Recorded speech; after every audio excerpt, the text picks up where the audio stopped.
नमस्कार बाजार आज और कल में आप सभी का स्वागत है। मैं हूं स्वाति रायना। इस शो में हम आपको बताते हैं बाजार में आज का पूरा एक्शन, साथ ही कल क्या आप बनाए स्ट्रैटेजी। कल की आपकी तैयारी कराने के लिए हमारे साथ हमेशा की तरह जी बिजनेस के मैनेजिंग एडिटर अनिल सिंह भी है। अनिल जी का बहुत स्वागत है। और एक जो खास रिसर्च टीम हमारी रहती है साथ में, वो भी हमारे साथ है अलग अलग खबरों पर, जिनसे हम और भी ज्यादा अपडेट लेंगे।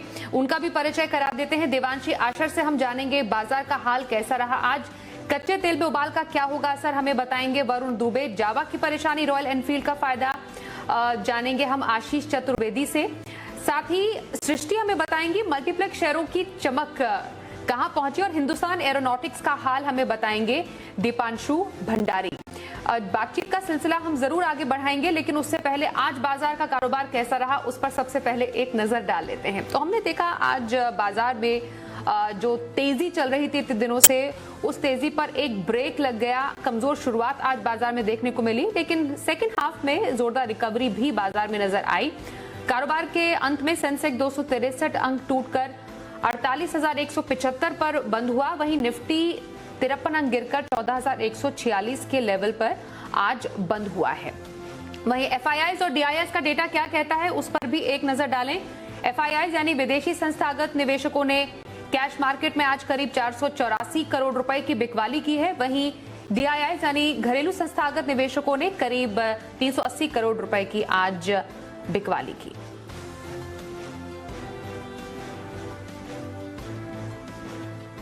और आज के बाजार पर एडिटर से के लिए अनिल जी आपके पास हम आ रहे हैं। आज बाजार में हमने देखा हल्की गिरावट दिखी, कैसे समझा जाए इस गिरावट को? आज के कारोबार के अगर मेन हाइलाइट समझें तो क्या रहे वो?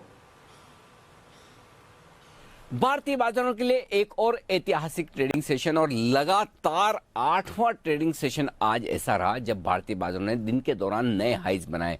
जी हां, निफ्टी ने भी और सेंसेक्स ने भी फिर से ऐतिहासिक स्तर छुए, लेकिन उसके बाद का एक्शन बड़ा इंटरेस्टिंग था। बड़े दिनों बाद दिन के दौरान थोड़ी वॉलेटिलिटी, थोड़ा उतार चढ़ाव आता दिखा। अदरवाइज अब तक जो कुछ भी करेक्शन आता था ग्लोबल मार्केट्स की वजह से गैप से खुले और फिर से बढ़ जाते थे, लेकिन आज उतार चढ़ाव के बीच कारोबार हुआ। लेकिन 2:30 बजे बाद बाजार की जो रिकवरी की और बढ़ने की जो आदत है वो आज भी बरकरार रही। फॉर ए चेंज बड़े दिनों बाद ऐसा हुआ कि निफ्टी और सेंसेक्स लाल निशान में बंद हुए, लेकिन बैंक निफ्टी अपनी कल की बड़ी ब्रेकआउट को संभालते हुए मजबूती के साथ बंद होता दिखा। तो 23 मार्च के बाद बैंक निफ्टी की जो आज की क्लोजिंग है वो अब तक की हाईएस्ट है, और 32,600 के आसपास जो बैंक निफ्टी ने लाइफ टाइम हाई बनाए उसकी तरफ बढ़ने की कोशिश भी होती दिख रही है।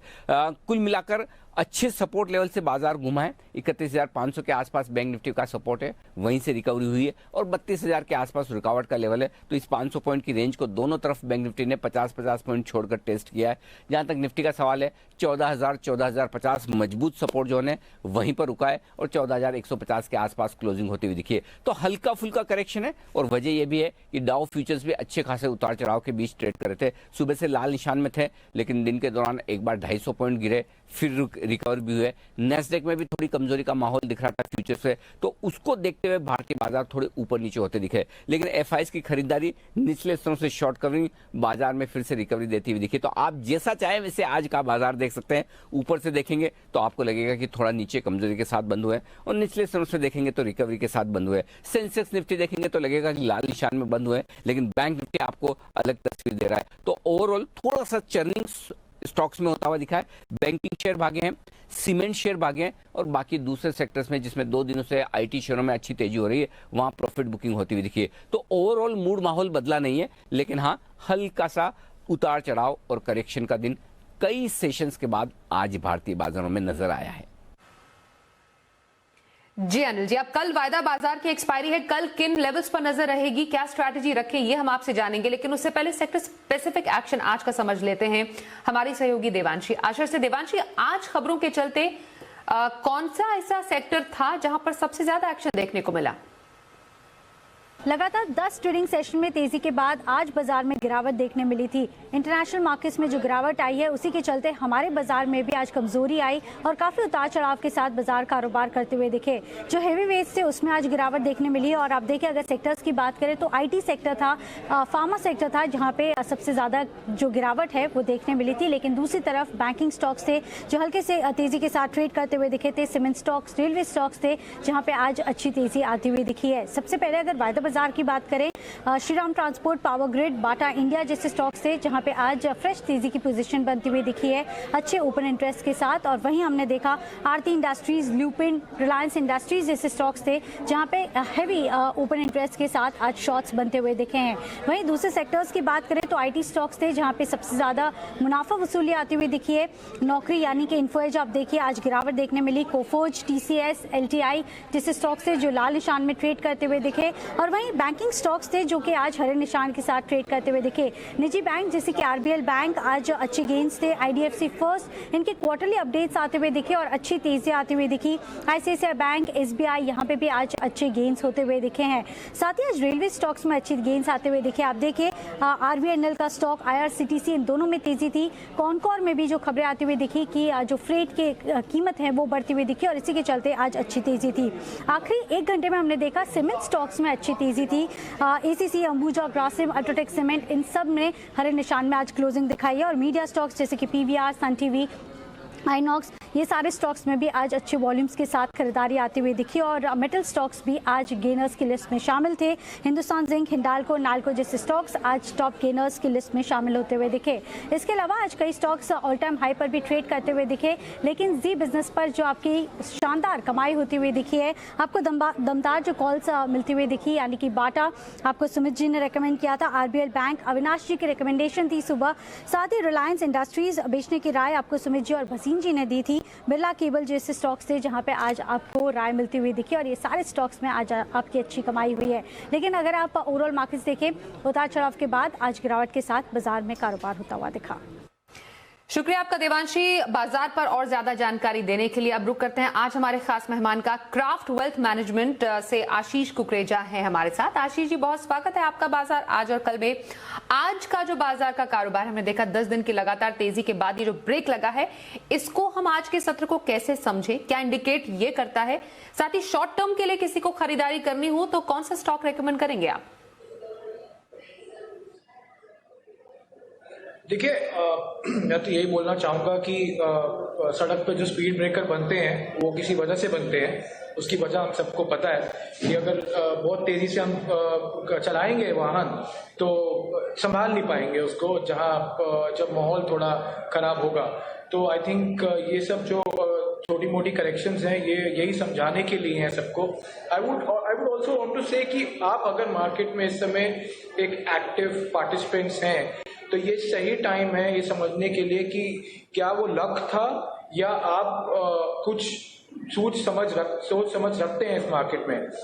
और ये सही टाइम है आपको जज करने के लिए अपने आप को, क्योंकि इस तरह के करेक्शंस मार्केट में आते रहेंगे और ये करेक्शंस वही करते हैं, वो कमजोर हैंड्स जिसे बोलते हैं मार्केट में, उनको हटाते हैं और स्ट्रॉन्ग हैंड्स को और पावर देते हैं। अगर आप कमजोर हाथ नहीं बनना चाहते उस मार्केट का तो you need to be in quality stocks, you need to have your stop losses, you know, because मैं हेजिंग नहीं बोलूंगा क्योंकि हेजिंग थोड़ा टेक्निकल होता है निवेशकों के लिए, but I can still say that आप यहाँ पर अपने स्ट्रैटेजी को टेस्ट कर सकते हैं। तो ये बाजार में छोटी मोटी करेक्शंस आती रहेंगी। ओवरऑल रुझान तो तेजी है, लेकिन आपको तैयार रहना पड़ेगा क्योंकि इस तरह के मार्केट में जो बुल मार्केट होता है उसमें सिर्फ एक बहाना चाहिए होता है। मैं फिर एक थोड़ा सा एक्सटेंड करूंगा आर्ग्यूमेंट। यही अगर सेम कारण आज से 2 महीना पहले आ रहा था जब मार्केट बढ़ने की तरफ था तो फर्क नहीं पड़ रहा था, मार्केट को इग्नोर कर रहा था उसको। लेकिन अभी कोई छींक भी मारेगा यूएस में तो हमारा मार्केट नीचे आएगा, क्योंकि मार्केट को बहाना चाहिए इन लेवल्स पे और हर उच्चतम लेवल पे वो बहाना ढूंढेगा। सो आपको ध्यान रखना पड़ेगा। अब मैं आपके दूसरे सवाल पे आ जाता हूँ। आपने शॉर्ट टर्म में बोला क्या ट्रेड लेना चाहिए। HDFC बैंक हमें अच्छा लगता है इन लेवल्स पे। HDFC बैंक ने बहुत अच्छे इंडिकेशंस दिए जो कल आए हैं स्टेटमेंट्स, और जो डेफिनेटली इन लेवल्स पे अंडर वैल्यू दिख रहा है as compare to the peers. तो यहाँ से आप समझ लीजिए 50-75 रुपए का मूवमेंट आने वाले हफ्ते भर में या 2 हफ्तों में आ सकता है।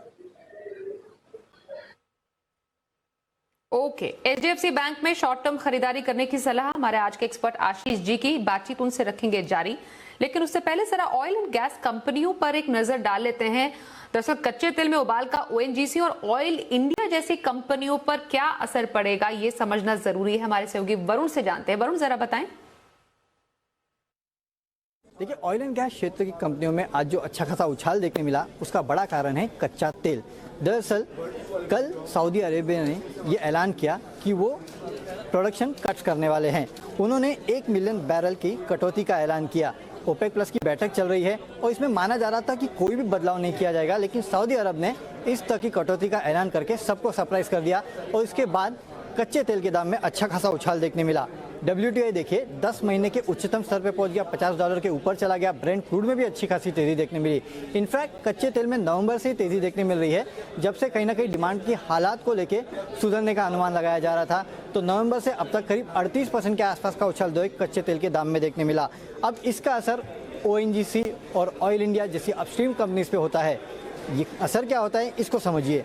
दरअसल $1 प्रति बैरल के कच्चे तेल के दाम में उतार चढ़ाव से इन कंपनियों के EPS पे करीब 2.5 से 3% के आसपास का बदलाव देखने मिलता है। और नवंबर से अब तक अगर आप देखें तो कच्चे तेल के दाम में करीब 12 से $14 प्रति बैरल के आसपास का उछाल देखने मिला। उस लिहाज से अगर आप देखें तो करीब 35 से 40% के आसपास इन कंपनीज के जो EPS है उसमें बढ़ोतरी होगी। सिर्फ ऑयल कंपनीज नहीं बल्कि जो गैस कंपनीज है उनको भी फायदा होता है, क्योंकि ऑयल के दाम बढ़ेंगे तो जाहिर सी बात है गैस के दाम भी बढ़ेंगे। इसके लिए जो गैस रिलेटेड स्टॉक्स है वहाँ भी आपने आज तेजी देखी है।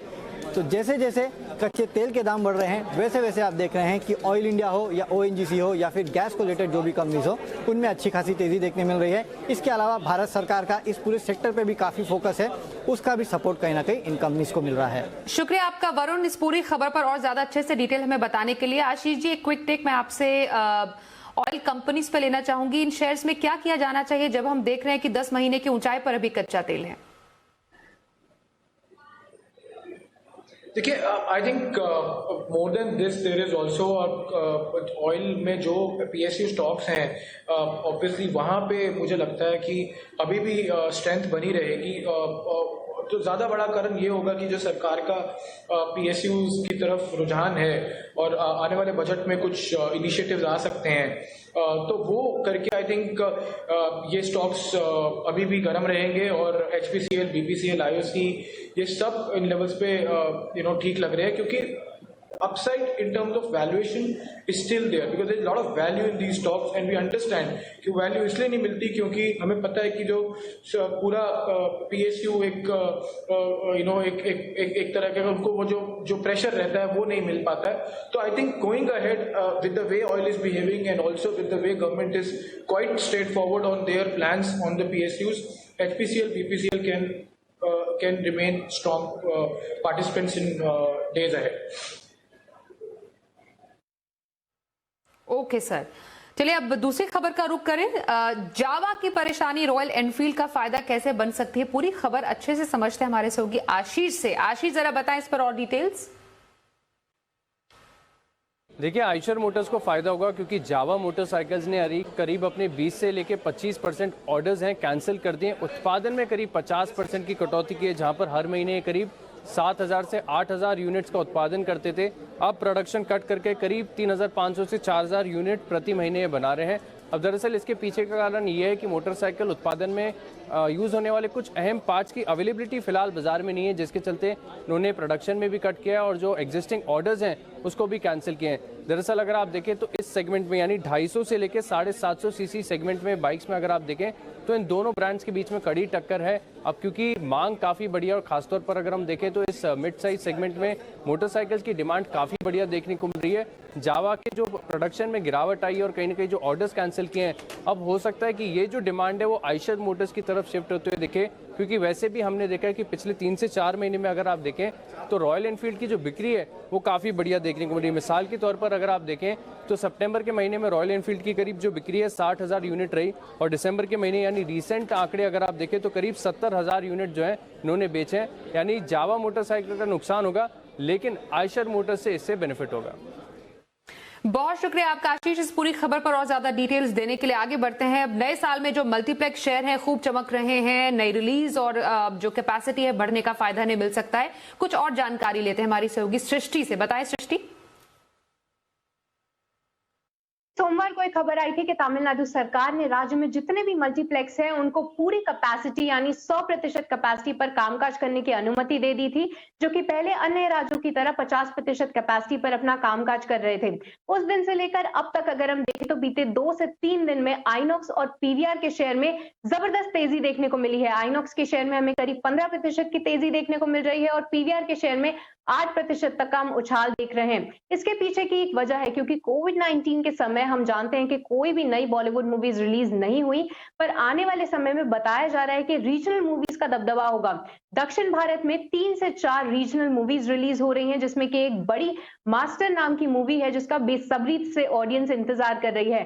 तो इस इंतजार के बाद अगर अच्छे कलेक्शंस होते हैं, पूरी कैपेसिटी पे ये दोनों कंपनीज कामकाज करती हैं, तो ये इन दोनों कंपनीज के लिए काफी फायदेमंद होगा। अगर हम कुल स्क्रीन्स में से भी देखें तो पीवीआर की करीब 34% जो स्क्रीन्स हैं वो दक्षिण भारत में है और साथ ही आइनॉक्स की 22% जो स्क्रीन्स हैं वो दक्षिण भारत में है, और रीजनल मूवीज दक्षिण भारत में ज्यादा चलती हैं इन कंपैरिजन के जो बॉलीवुड मूवीज के हम कलेक्शन देखते हैं। साथ ही कुछ 2 बॉलीवुड बड़ी मूवीज हैं, सूर्यवंशी और 83, जिसका मार्केट बेसब्री से इंतजार कर रहा है। और आखिरी में जो वैक्सीन से जुड़ी हुई पॉजिटिव खबरें हैं उसने इन दोनों ही शेयर्स की जो तेजी है उसमें एक जोश भर दिया है। तो पूरी कैपेसिटी पर कामकाज, आने वाले समय में जो नई रिलीज देख रही है मार्केट्स, और साथ ही वैक्सीन की पॉजिटिव खबरों के बाद जो कामकाज में रिकवरी की उम्मीद लगाई जा रही है, इसके चलते आप ये दोनों ही शेयर्स में अच्छी तेजी देख रहे हैं।